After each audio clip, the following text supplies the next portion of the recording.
Good evening. Good evening. Happy Monday. Happy Monday. Welcome to Manic Mondays with Miss K on Attorney Vincent Davis's platform, where we are allowed to talk about maniacal stories involving CPS and the corruption within. Today, I have a special guest that's going to speak about her experience and her interaction when she has been witness to, my parenting and my interaction with my children on various occasions based on her being one of, the resources that supervised, more than one visit. So, as usual, I want to just let it be known that this month is Mental Health Awareness Month, where we have a lot of brothers and sisters that are not here, with us today based on life getting the best of them. And because they may have not had the right supports or the right resources, that they didn't think they were important enough to keep fighting. Innocence is worth it. I say it all the time. And, as a parent that suffers with mental illness, labels do not determine the person within.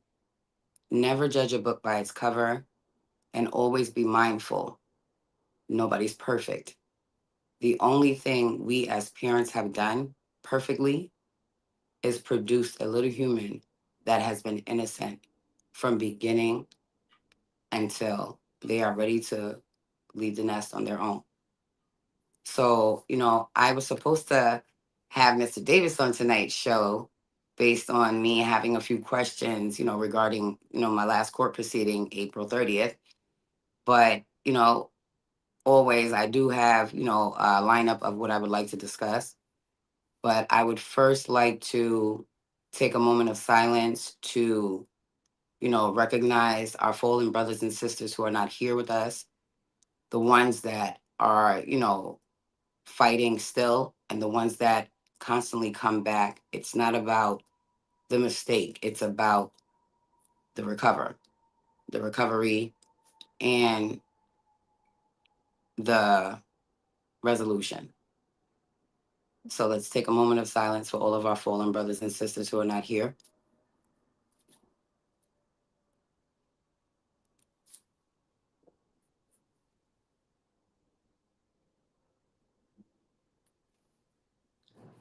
So again, I am Miss K, and this is Manic Mondays with Miss K.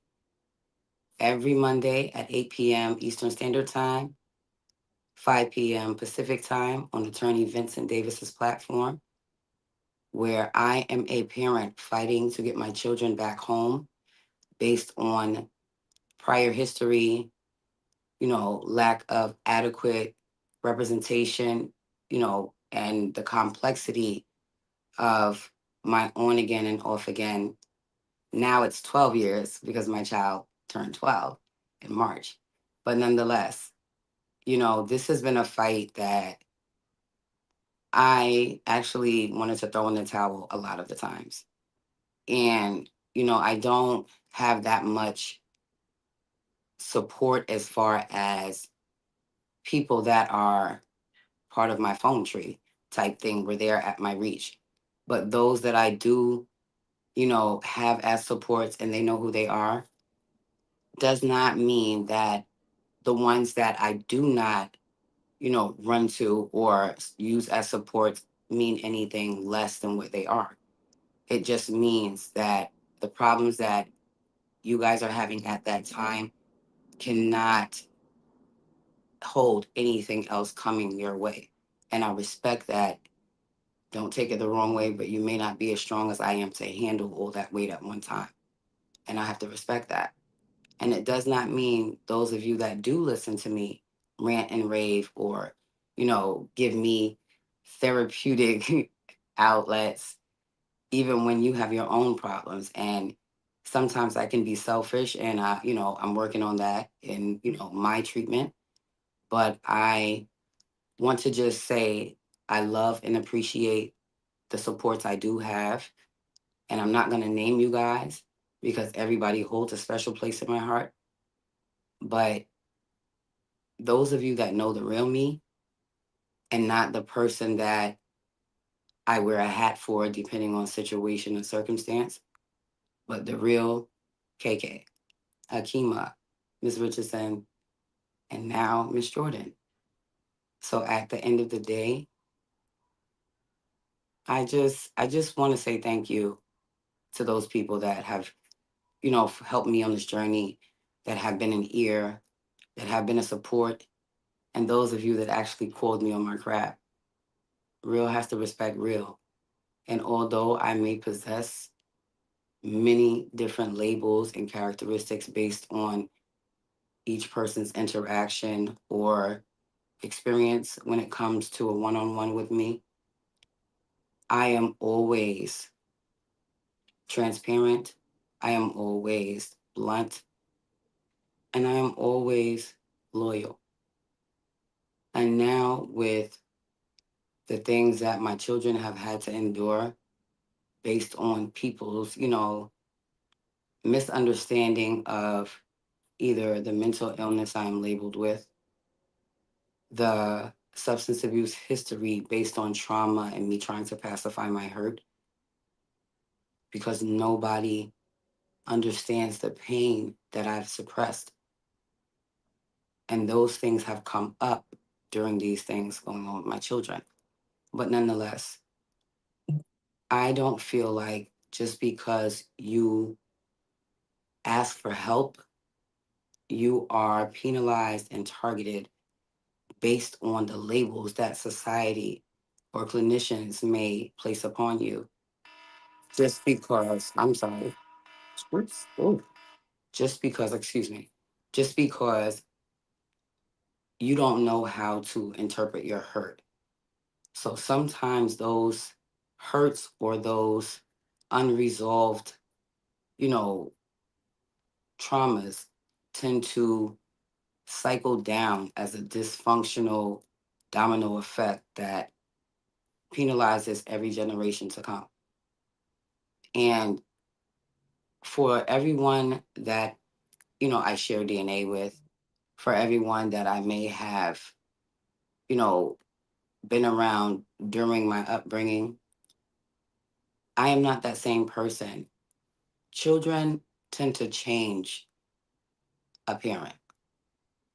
And that does not mean just because you bore a child or you were part of the child making process, you cannot, you know, basically identify as a parent if you have not been hurt.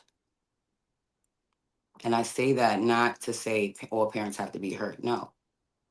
When you are hurt by either someone that either knew you in your trauma, either knew you in the abuse you may have endured with a significant other, or knew that you were the black sheep and was only allowed to be involved when reciprocity or resolution needed to be implemented. And I never played the victim. I'm always, you know, involved. I am always trying to take ownership and responsibility. And I'm always a person that is determined, one, to be motivated by anything and everything that I chose to give life to. Whether their father played a part and whether their fathers are involved is irrelevant at this time based on circumstance. But I say that as as a custodial parent that has been a single parent, and although that there may have been relationships, parents, single parents, single mothers, and single. I know I jump. Goodness, I'm sorry, and I know I jump around, and you all know I'm bipolar, so just move with me. I'm a realist. You know, it is what it is. But I say that in all my I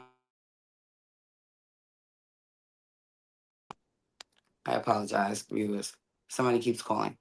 But I have never been a person to try to use my labels, my illness, or my prior traumas or mishaps as leverage to play victim or to get sympathy or to gain any type of leverage as the Debbie Downer or the oh woe was me. I have no other choice but to always fight. I have no choice but to fight because I've been fighting since I've had don't feel like I have to fight. And this is my castle. My home is my castle because of the things that I had to go through to get here. The queen of the castle is always welcoming any type of unsafe, not welcoming unsafe things. Let me use the right choice of wording. Anyone that is unable to obtain the things that they may need to help them progress. Kay's Castle seems to always be a rest stop as though we were Maryland House. You know that rest stop, everybody gets the Roy Rogers and the Sbarros. But nonetheless, I say that to say this. I struggled with both my children in the shelter as a single parent working two jobs to only have to stay in a place that I used as my stepping stone to give myself foundation. So I don't feel like those that I also, you know, a foundation to where they can get their feet planted and progress, use what have been confided to them in or, you know, delivered to them as far as a vulnerability or a weak point to where I feel like I can just vent about me being a mom. And yes, I'm never perfect, but I am loyal. I am responsible and I am transparent. And what you see is what you get. I possess many hats. And during my addiction, whether active or inactive, during my mania, whether it be hypo or hyper, or during my, I want to say, journey to better myself with getting multiple certifications or degrees for those of y'all that think I have no college education. I possess many, many licenses. And if anybody ever needed any confirmation or any verification, inbox me because I am as blunt and as forthcoming as a sheet of see through paper. Now, I'm saying that because sometimes I feel in my home life, I don't like to disclose what goes on behind closed doors because I grew up in that era. If it is done in the house, it stays in the house. But see, I have learned that things like that tend to allow cycles to continue, especially traumatic cycles. And it causes us as the traumatized ones, we either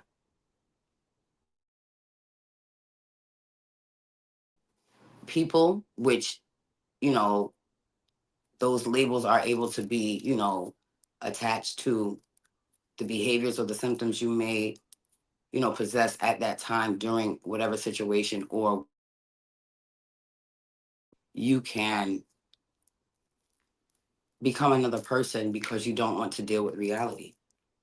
And as a person of trauma, as a person labeled with mental illness, and as a person with a substance abuse history, a presence, a future, you're not going to use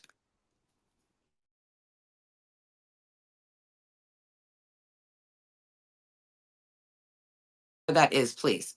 I'm sorry, but you're not going to use my mishaps or my downfalls or my vulnerable moments to try to defame, insult, or diminish my character. So, I know my mouth is dry. I have never been a person to lie about who I am. Am I going to broadcast it? No. But if you ask me, I will definitely tell you the truth. But see, when I am truthful, it is hurtful to my children because, although people claim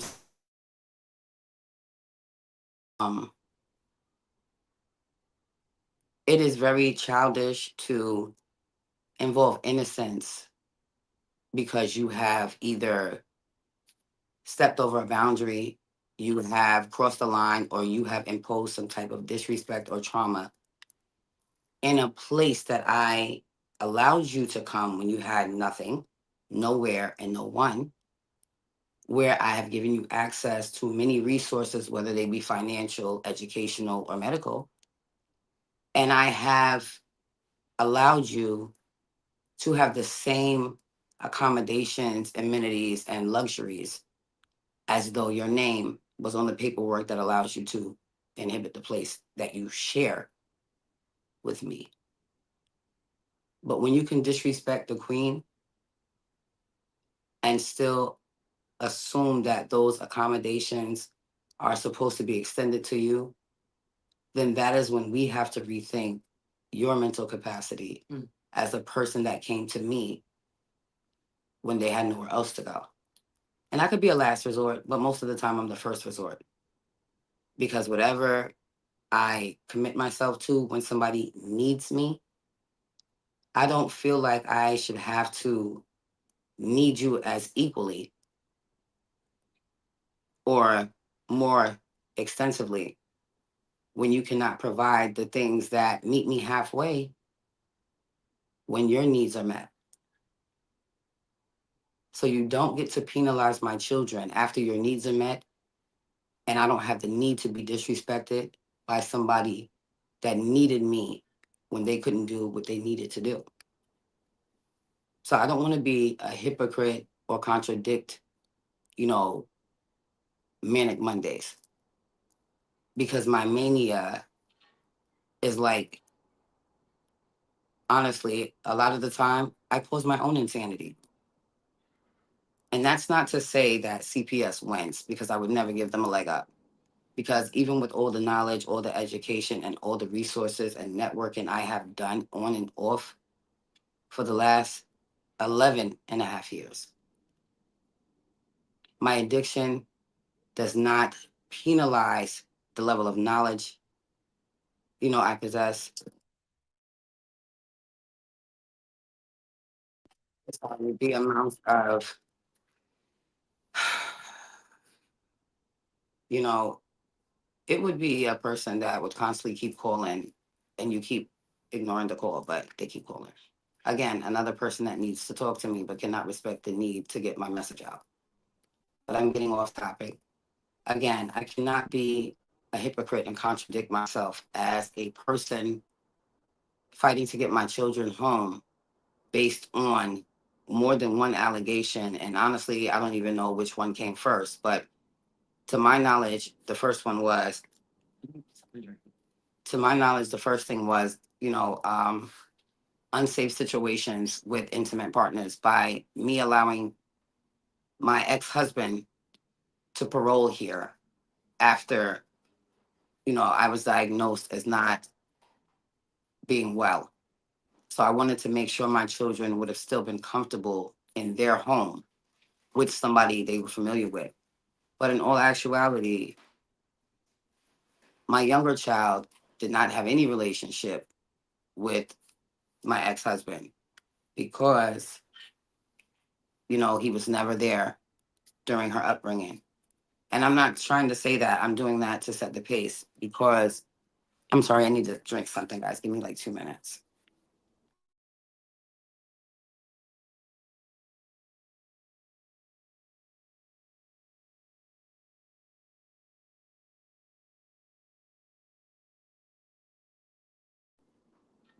Sorry about that. I was getting real thirsty. But nonetheless, I say that to say this.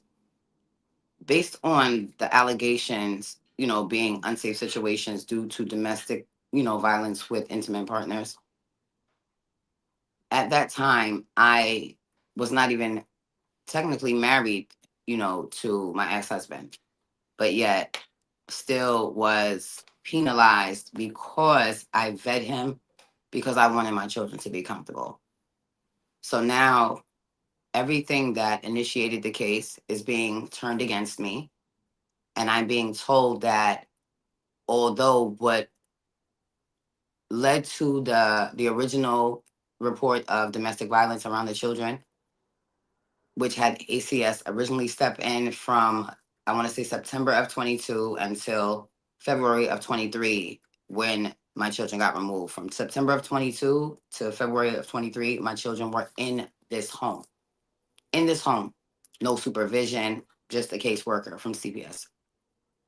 And there was no services implemented. There were, although I requested to have both of my one maternal and one paternal sister explored as resources to have live in the home or to have my children transferred on an ICPC or an emergency ICPC, because my sister that lives in Georgia was the original foster parent who was also a sheriff at that time.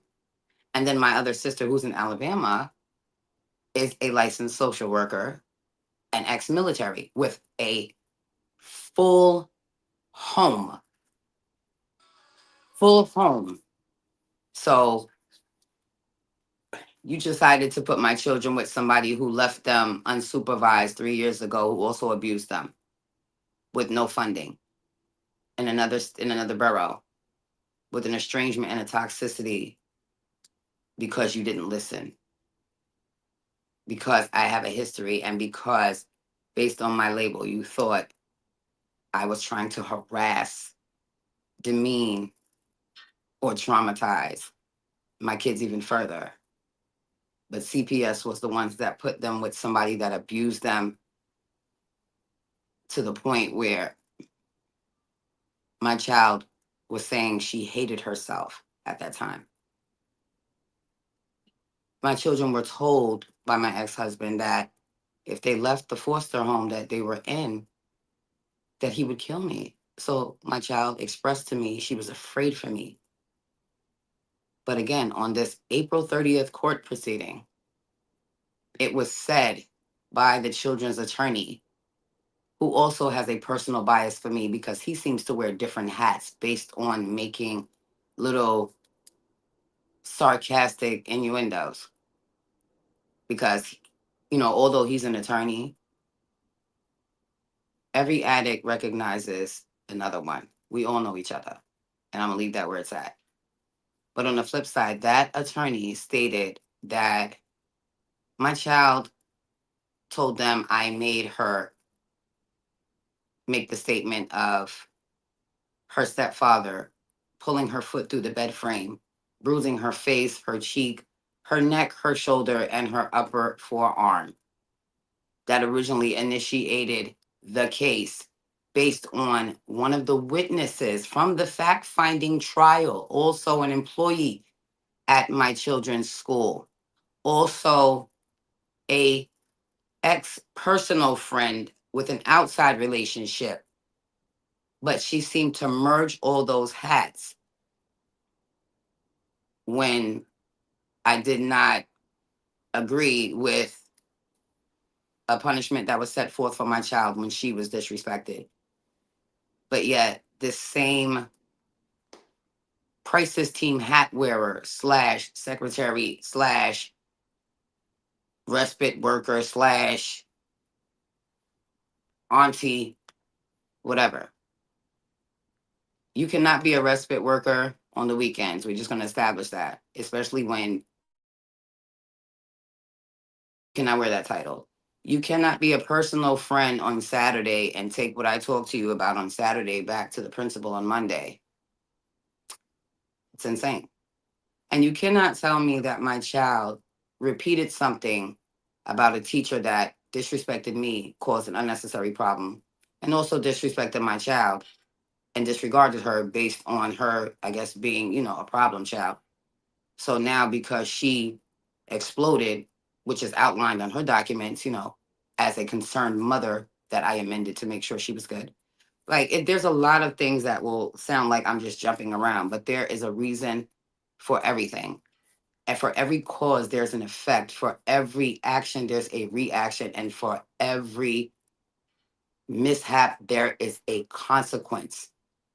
So every neglectful thing that has been done since the very beginning and all parties involved in a city working stature and state working authority,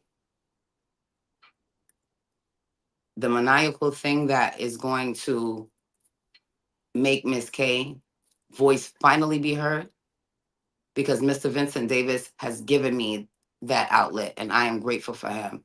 Reach out to him, guys. He's amazing. He is amazing. Without him, I would not be where I'm at today, because he gives it to you as real as it is. And that's why I can constantly give it to y'all how real it is.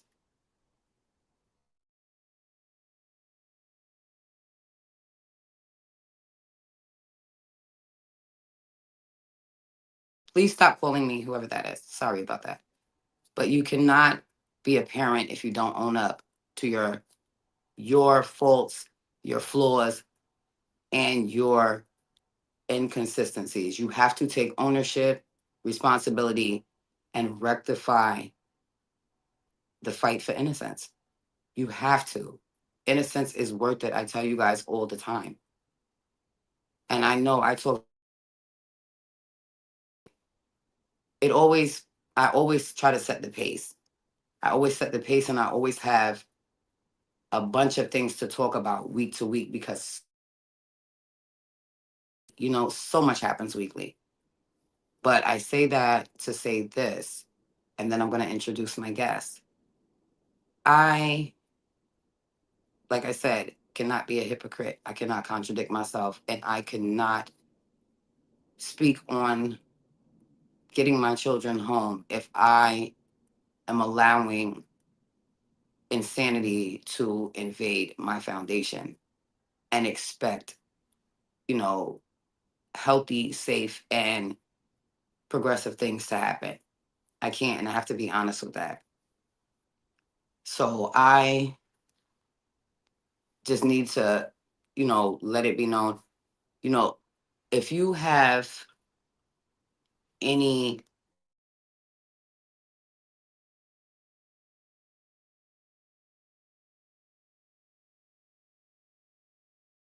help, then you're admitting to not being 100% okay. If you don't ask for the help, you are a ticking time bomb or a teapot waiting to whistle and pressure bust pipes. So for people that don't understand, why you feel the way you feel, there's nothing wrong with that. Mental illness is real. And society stigmatizes it and makes it seem like therapy is a bad thing. But honestly, without therapy and the therapeutic friends that I invade upon when I am in crisis, when I cannot reach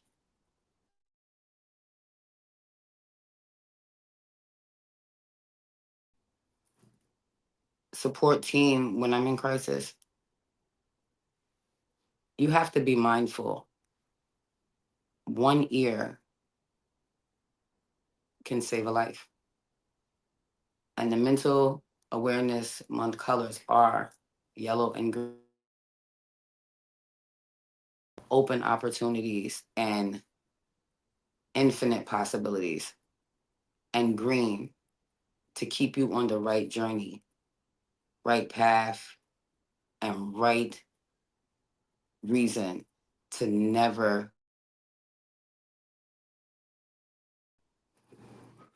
produce, progress, provide, and be.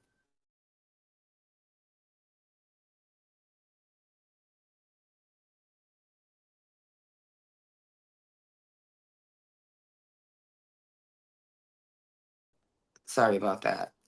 Positive progression. Like I said, positive progression is key. If you are just living life day by day just because, set a plan for yourself. That way, your little humans will have the motivation, the drive to fight as well. Because if you don't fight for your innocence, you don't fight for your rights, and you don't fight for your voice, no, honor petty fights when they are not beneficial. They are not, mentally productive, and they are not financially conducive. So if it is not progressing your money, your mind, or your movement, then it is meaningless. Innocence is so much more worth it. So much more worth it. But I know I know I jumped around. I talked about a lot of different things, but just know I will never ever speak on something that I am not living, I have not experienced, or I am not inserted in. Because I cannot speak on a journey if my feet have not walked the path. So, just keep in mind, parents, there is never unsafe parenting. I'm sorry, there is never any wrong parenting. There is only unsafe parenting. And you have to take the good with the bad. There is no manual for children, but innocence is worth the fight every time, I guess. And she's an entrepreneur as well. She is well known in, our community. She provides different, programs for, the demographic that is basically in our community, the impoverished, the indigent, the less fortunate, and the Black, brown, and beige communities.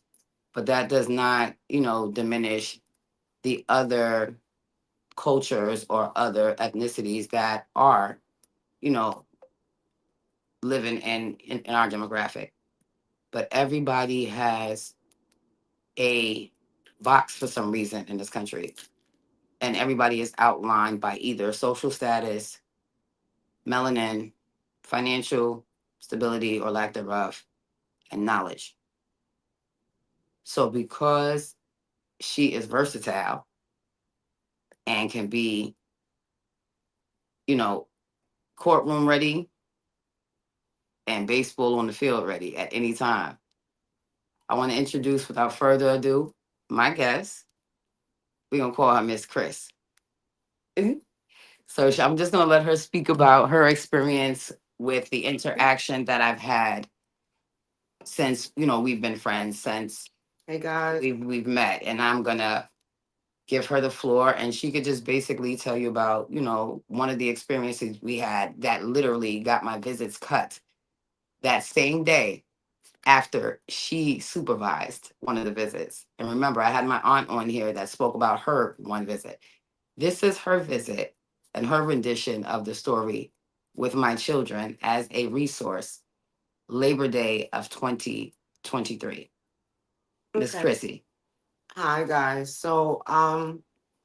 I just wanted to come on here and have my own personal experience with dealing with someone that has been a parent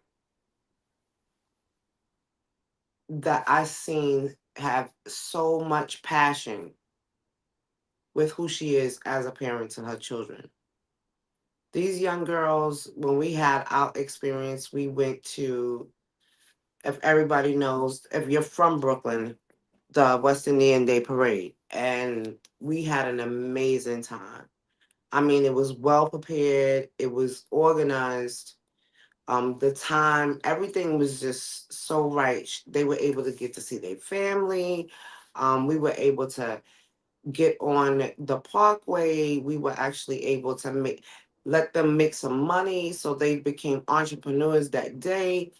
So I'm just trying to understand where is the disconnect from what I see or what I've experienced from what other people are seeing when it comes down to the parental skills.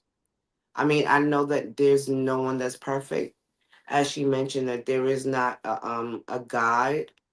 There isn't like a rule book for how you supposed to or try to raise your children. We all go through our own experiences, but from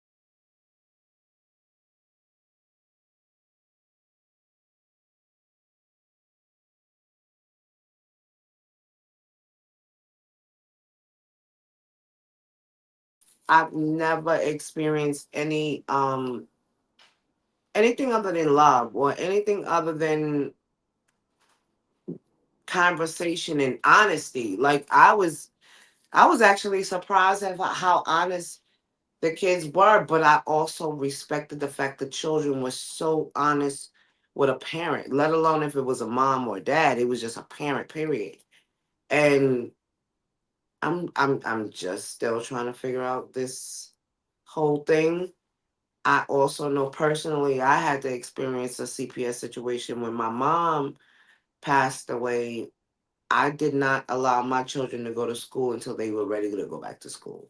So I could experience being a parent, you have to be overprotective sometimes. And that's the only thing that I've ever seen that would match what I've done, me as a parent, whether I was the dad or the mom or the dad, it didn't matter. It doesn't matter.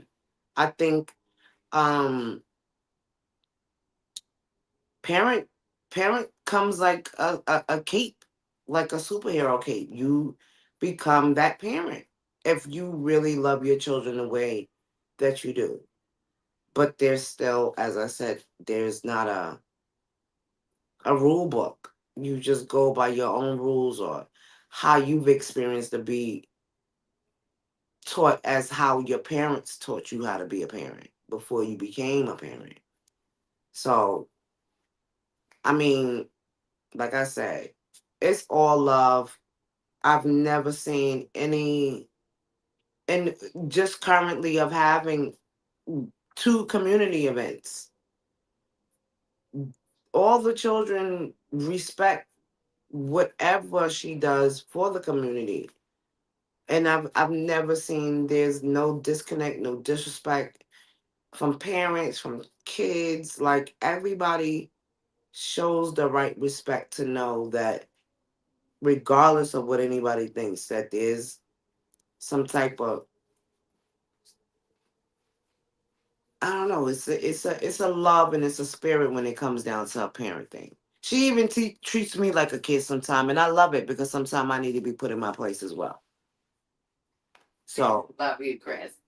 I mean, like I said, I don't understand how or why it got to this point, but as me, as someone saying, my love for everything that have been done for what I've seen in my from my own two eyes, nothing but love. So I know her phone keeps ringing and people keep calling her. Love you guys. Please take this into consideration. She's getting ready to come back. Okay. Thank Why you. my hands look like Miss Netterhands?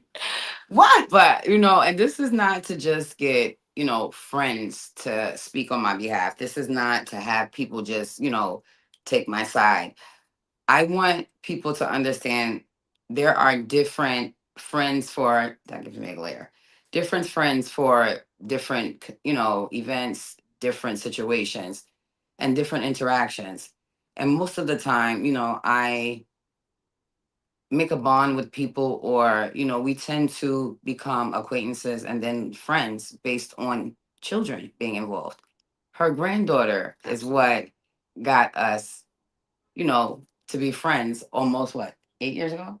7. 7? Almost 7 years ago. 7.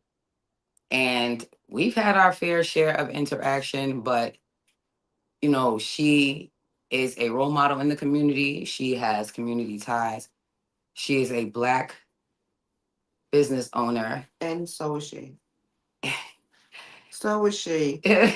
We've done events We have done together. events together. Easter events, But we community do, events. yeah, we do have an event coming up where children will be, able to have fun in the community. Mhm. But, we'll speak about that on another day. Yeah. But I just wanted, a lot of people to understand it's not about, what people perceive you as. It is what you have shown, what you've shown. Mhm. But for some reason, based on me stating that, it seems that what I've shown CPS seems to be also documented, you know, illegally, fraudulently, falsely, and just blatantly lies. So now, I was found guilty of neglect based on hearsay from various educators, but yet the hearsay that would have made every allegation false was not even honored when it came from a clinician that made a worldwide statement regarding the shortage on psychotropic medication and the impact it has on the mental health community. And although there could possibly may have been a substitute for the you know shortage of the medication that I was not receiving and both my children were not receiving, yes, we were taking the medication that was available at that time, but we were not fully medicated on our normal regimen based on a worldwide shortage. And I don't understand how that was hearsay when that was from the Attorney General. So, it's amazing how laws, court orders, and audio, visual, and tangible communication are not even being acknowledged when I'm fighting for everything that motivates me to remain sober, to remain sane, to remain hands off, honestly. And I'm not saying that as a threat. I'm saying that as, again, I have metamorphosized and learned how to accommodate and adapt humility and humbleness way more than you know. So for those people that, claim to know me, you would know that more than one chance with me is too much. And the fact that I have given grace, I'll say that. I've been giving grace to allow people to fumble the situation themselves. And based on me from the very beginning stating that I'm an extremist, when my level of tolerance comes to a halt, that is when my reciprocity is imposed. And for those people out there, based on you kidnapping, restricting, brainwashing, and destroying the foundation of my little humans based on malice, disdain, bias, or just ultimate incomplete or n- lack of knowledge. You target me, one, because I used to be combative, not that person anymore, but there's always justification when innocence is involved. And I'm not saying, I want to be combative, I want to be aggressive or physical. No, because all that does, again, is penalize my children because now, because it seems like I didn't get my way, because that's all what everybody says. I'm not getting my way. If it was my way, I would not have to be fighting in all of these, flaws that could possibly overstep the other, which could possibly penalize everyone. Like I said, mental illness is real. Mental illness is real. This is psychological warfare. And, I'm not perfect.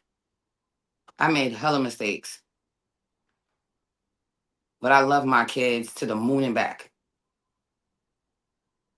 And when people do things out of malice or, lack of evidence or proof and don't follow through because their innocence is either waiting for them at home, they may not have any, or they're grown to where they've already done their job, but they impose on our way of life and just destroy the perception of our innocence when they do not provide the resources that they are bound by their job duties to do.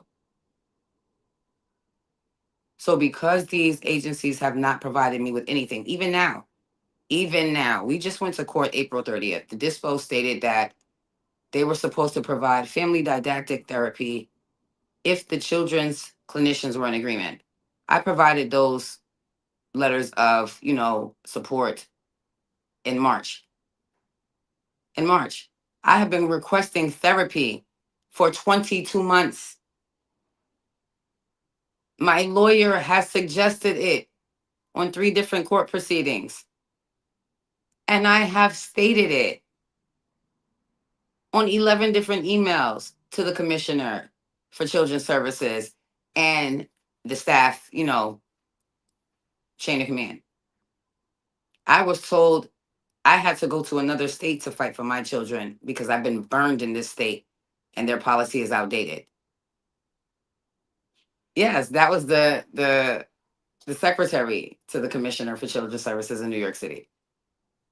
So it's amazing how nobody has to honor anything that's written if it's outdated, because outdated policies are allowed to just be swept under the rug, but yet the laws that are up to date are not even being honored on any occasion, to the point where the judge wrote an order that she reneged on because she told me, because you didn't get any notification of an appointment that your child was supposed to go to. Mind you, we're going to put a pin in that. On the court order at that time, it stated that I was supposed to be notified of all doctor's visits, appointments, and procedures, and can be present if the clinician allows me to have collateral. Well, the foster care agency at CPS definitely stuck a pin in that.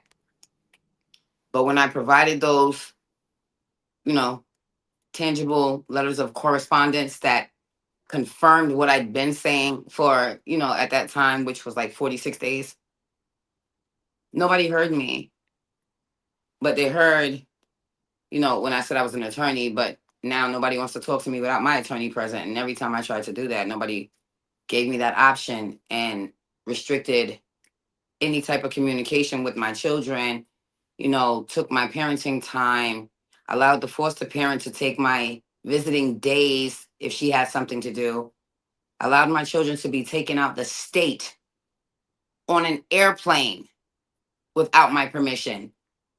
And for clarity, the prudent parent standard does not apply in New York City when a parent is still a parent with their rights intact. That is the subclause for those employees at HeartShare St. Vincent Services. I had to say that because they have all this false advertisement on their website, and I just wanted to be known. Those are a lot of the policies that are outdated because a lot of their workers, or I should say planners, are unlicensed, uninformed, and uncertified. to possess the titles and an authoritative figure that they have to be in control of people's children and their way of life. That would be a hard no. So at the end of the day, I mean, I have done a lot.